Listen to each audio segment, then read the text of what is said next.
नमस्कार दोस्तों, national India news देख रहे हैं आप और मैं सुशील कुमार। दोस्तों, लोकसभा चुनाव में अब अंतिम चरण बचा है। इनकी 7वें चरण की वोटिंग कल 1 जून को होगी और उसके बाद से 4 जून को चुनावी नतीजे आएंगे और उसके बाद ये तस्वीर साफ हो जाएगी कि भारत में 2024 में किसकी सरकार बनेगी।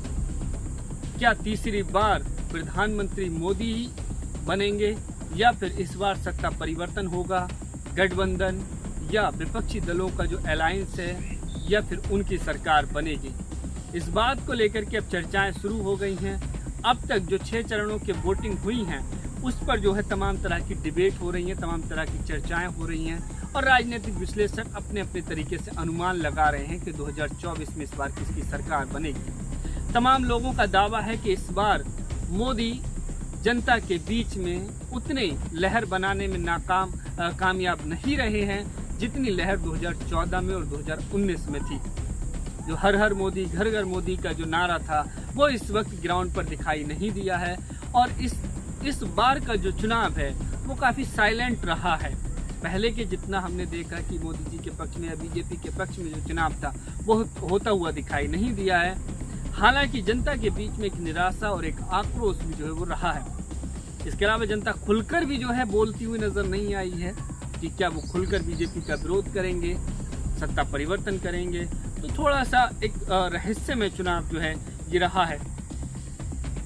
इसके अलावा अगर हम बात करें विपक्ष की, इंडिया अलायंस बनाया गया कई राजनीतिक दलों ने मिलकर। इसके अलावा बहुजन समाज पार्टी अलग चुनाव लड़ रही हैं।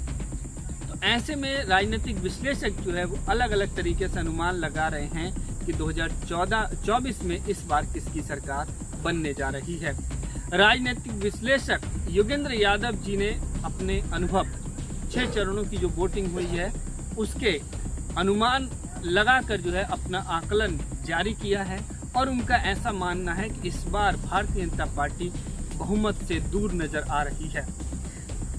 उनका ये कहना है कि 250 से कम सीटें जो है भारतीय जनता पार्टी की इस बार आ रही हैं।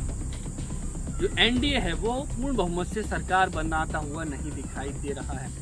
इसके अलावा वो कांग्रेस या इंडिया अलायंस की भी अगर हम बात करें उसकी भी पूर्ण बहुमत से सरकार बनाने की बात नहीं कर रहे हैं, लेकिन उनका ये कहना है कि इस बार कांग्रेस पहले से अच्छा प्रदर्शन करेगी और कांग्रेस जो है काफी हद तक सरकार बनाने में कामयाब हो सकती है, इंडिया अलायंस की सरकार बन सकती है।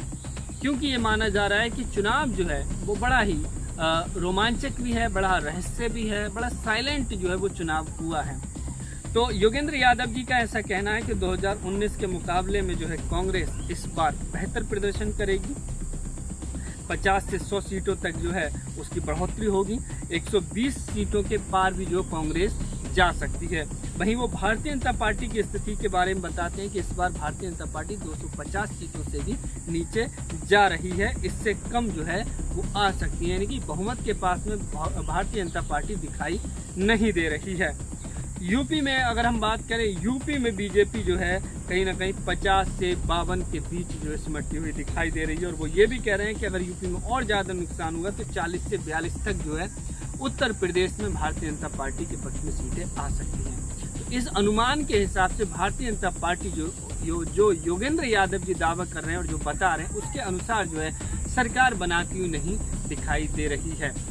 लेकिन बीजेपी का जो दावा था 400 पार का, बीजेपी नेताओं का जो दावा था कि अब की बार 400 पार, आप देखिए कि वो बीजेपी के नेता अब 400 पार का नारा भी दोहराते हुए नजर नहीं आ रहे हैं। तो ये बात कही जा रही है कि कहीं ना कहीं बीजेपी को भी ये अनुमान हो गया है कि कहीं ना कहीं उनकी जो सियासी जमीन है वो खिसकती हुई नजर आ रही है। हालांकि इसके अलावा जो राजनीतिक विश्लेषक प्रशांत किशोर जी हैं, उनका ये दावा है कि जिस तरह से 2019 में बीजेपी सरकार में आई थी उसी तरह से फिर से बीजेपी तीसरी बार भी सरकार में आ रही है। लेकिन योगेंद्र यादव के जो आंकड़े हैं वो अपने जो अनुभव और जो आकलन बता रहे हैं उसके अनुसार वो कह रहे हैं कि इस बार भारतीय जनता पार्टी का 400 पार के नारे की हवा निकल चुकी है, गुब्बारा निकल चुका है और इस बार जो 400 पार का कहीं से कहीं तक कोई मतलब नहीं है। तो इस बार जो है 400 पार क्या योगेंद्र यादव जी कह रहे हैं कि बहुमत के पास भी बीजेपी दिखाई नहीं दे रही है। लेकिन 7वें चरण की वोटिंग बाकी बची है। 1 जून को वोटिंग होगी और इसी 1 जून में बनारस में प्रधानमंत्री नरेंद्र मोदी जहां से चुनाव लड़ रहे थे वहां पर भी वोटिंग होगी। और इससे पहले हमने देखा कि कन्याकुमारी में जाकर प्रधानमंत्री जी जो है 48 घंटे के योग साधना में बैठ गए हैं, ध्यान में बैठ गए हैं। लेकिन कल जो है वहां पर वोटिंग होगी, तो 7वें चरण में किस तरह की वोटिंग होती है, किस तरह का माहौल होता है, ये भी देखना होगा। फिलहाल इस वीडियो में सिर्फ इतना ही। आप लोगों की क्या राय कमेंट करके जरूर बताइए। चैनल पर अगर आपने हैं तो प्लीज चैनल को सब्सक्राइब कीजिए, वीडियो को लाइक कीजिए, शेयर कीजिएगा। बहुत बहुत शुक्रिया, धन्यवाद।